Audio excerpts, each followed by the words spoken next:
as valedictorian, and you decided to go to Princeton. How come you decided to go to Princeton? Because I wanted to be a theoretical physicist.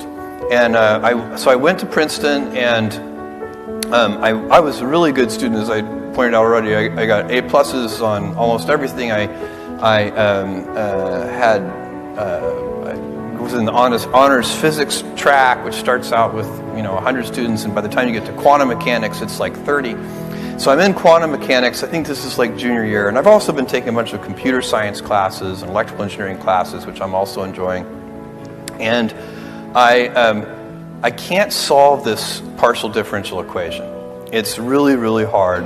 And I've been studying with my roommate Joe, who also is really good at math.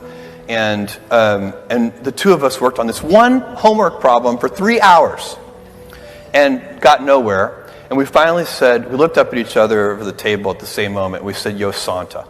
Because Yosanta was the smartest guy at Princeton.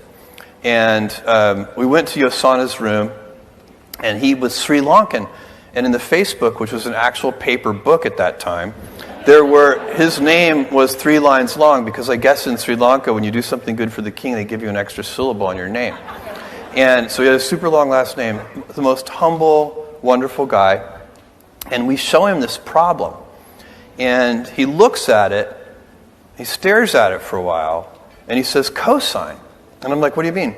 He's like, that's the answer. And I'm like, that's the answer? And he's like, yeah, let me show you. So he brings us into his room. He sits us down. He writes out 3 pages of detailed algebra. Everything crosses out. And the answer is cosine.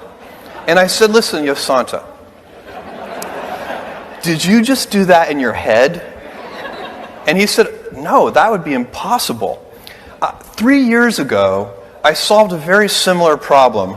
And I was able to map this problem onto that problem. And then it was immediately obvious that the answer was cosine. And that was an important moment for me, because that was the very moment when I realized I was never going to be a great theoretical physicist.